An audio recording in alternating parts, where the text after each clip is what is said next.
And I just briefly wanted to touch on some of the things that you missed on the test. One of them that caught my attention was number 1. The first thing you were supposed to determine was that that was an even function. You do that by plugging in negative x and determining if it's an even or an odd or an either function. It was even, which means it's symmetric to the y-axis, which means that when you found the integral from 0 to k, if you look at the integral from negative k to 0, it'd be the same thing, so you just add them together to get the total integral. Another one, I'm not sure what number it was, but it was part of the integral was the integral of 7 over x squared plus 1 dx. And if you pull the 7 out, that's 7 times the integral of 1 over 1 plus x squared. And if you look at your special integrals, that is the integral of one of your trig functions. And you're clearly not remembering all of the special integrals, which you're going to have to remember. So you need to go back and look at the page that has all those special integrals on there. All right, for today we're talking about particle motion.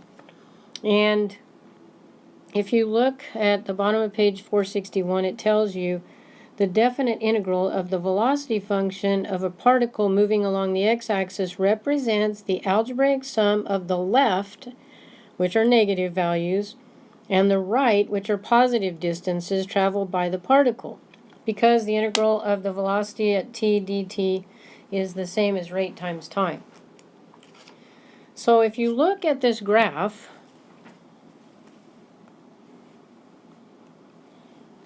the areas that are above the x-axis represent amounts that are traveled to the right, and the areas that are negative areas, in other words, they're underneath the y-axis, those are distances that are traveled to the left.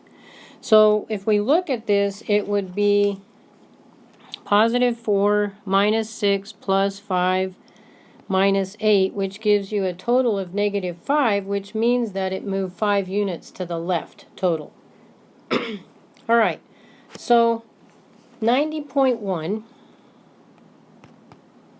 says the velocity function for a particle moving along the x-axis is v of t. The following is given. The integral from 1 to 2 of the velocity at t dt is equal to negative 7. The integral from 2 to 3 velocity of t dt is equal to positive 3. Integral from 3 to 4 velocity of t dt is equal to negative 2. And the velocity from 4 to 5, or integral of the velocity of t dt, is equal to positive 6. Letter A says, how much does the position of the particle change over the interval from 1 to 5? All right, so we are just going to add all of these up because it's 7 to the left plus 3 to the right, 2 to the left, plus 6 to the right gives us a total of, what do we get?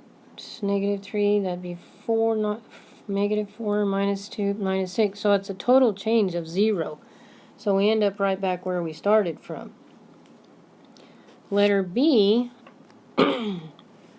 says between time t equals 2 and time t equals 4, the particle moves 3 units. What is the position of the particle when t equals 4? If the particle is at 7 when t equals 2. So we're starting back here at time t equals 2, and we're at 7. So then we're going to move 3 units to the right from that. So that would be 7 plus 3, and it wants to know what the position is at 4. So 7 plus 3 is 10. So now we're coming over here and we're at 10, but we're going to move 2 units to the left. So we had the 7 plus 3 and then minus 2, which gives us positive 8. So that's 8 units to the right. All right, 90.2.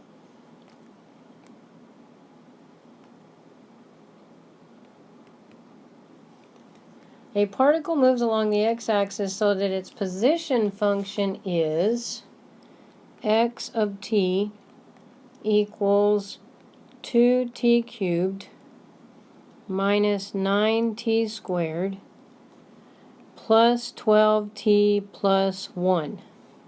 What are the positions of the particle at t equals 0 and t equals 3? Well, that's just asking us to plug in 0 and 3. So that would be 0 plus minus 0 plus 0 plus 1. So this one is 1.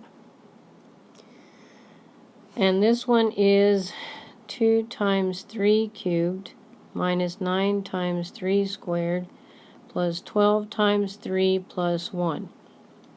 So that would be 27 times 2 is 54. 9 times 9 is minus 81 plus 36 plus 1. So that would be, let's see, 4 and 6 is 10, 6 and 3 is 9, minus 81, that would be minus 80, so that's a total of 10. So those are the positions. Now, letter B says, what is the total distance the particle travels between t equals 0 and t equals 3? Well, we don't know by looking at that graph whether all of this is above the x-axis or if some of it is below the x-axis. So what we need to do is we need to find any critical points. So we need to find the velocity of this, because when the velocity would be 0 is where it would change direction. So remember the position graph was x of t equals 2t cubed minus 9t squared plus 12t plus 1. Oh, and the velocity then will be the derivative of that. So 6t squared minus 18t plus 12. We'll set that equal to 0 to find the critical points, and we can factor out a 6. And then set that equal to 0. So it looks like that will factor.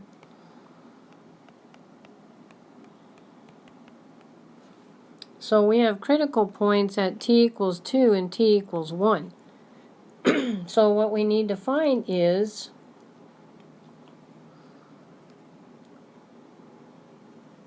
alright, so starting at 0, because we don't have any negative times, we're going to have a 1, a 2, and then something on the other side of 2. So what we want to do is we want to find out what the signs are in between. So if I go right here to the velocity, and I plug in like 1/2. So 1/2 squared would be a 4th. That would be minus 9 plus 12 would be 3. And let's see, that would be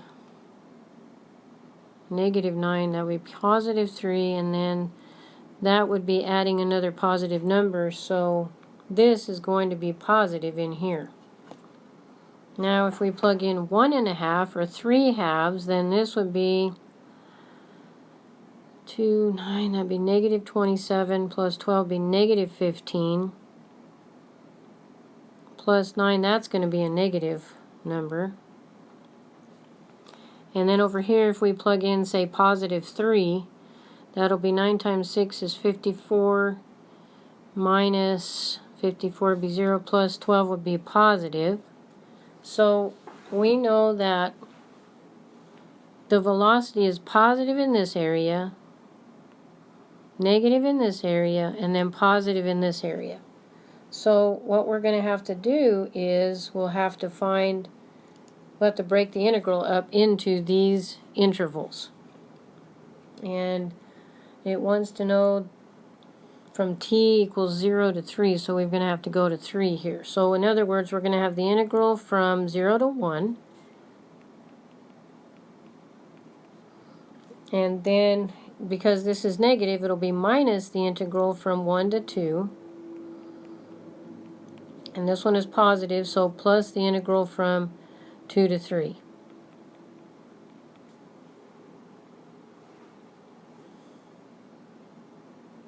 Okay, so let's see. Now then, we've got positions at 0 and 3 from part A, but we need the positions at 1 and 2 as well. So,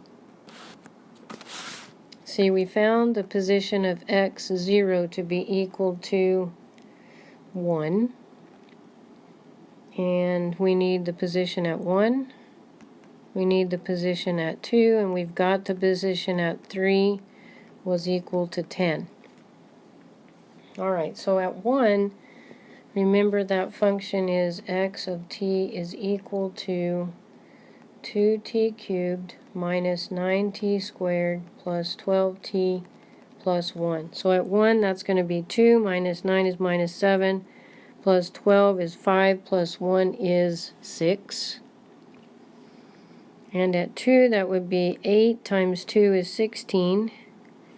And that would be 4, that'd be minus 36. That's plus 24 plus 1.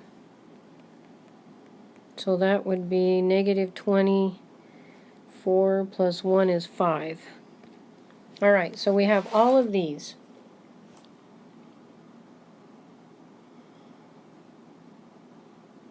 Okay, so the question is asking, what is the total distance the particle travels between t equals 0 and t equals 3?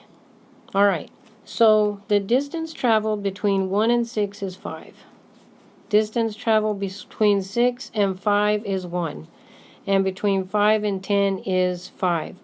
So the total distance, it doesn't matter that that's negative, it wants to know total distance. So the total distance would be 5 plus 1 plus 5, which is 11 units. So that's the total distance traveled. You're going to have to read those problems carefully and understand that that's what it is asking for. Alright, 90.3 says, the acceleration of a particle on the x-axis is 4 pi cosine of t. If the velocity is 1 at t equals 0, what is the average velocity of the particle over the interval from 0 to pi? Alright, well, we have to remember that velocity is the integral of the acceleration. Okay, so if we're looking for velocity, we're going to have to take the integral of acceleration, which they told us is 4 pi cosine t dt. Okay, so the velocity then will be equal to 4 pi, integral of cosine is sine t, and then plus c. And they said that the velocity was 1, so 1 equals 4 pi at time equals 0, so that's 0, plus c. So what is the sign of 0? It's 0. So this whole thing becomes 0, so c is equal to 1. So then the velocity function is 4 pi sine t plus 1. Okay, there's the velocity function. Now it wants to know what is the average velocity. So that's where the formula comes in that we learned in the last lesson for the average value. Okay. All right.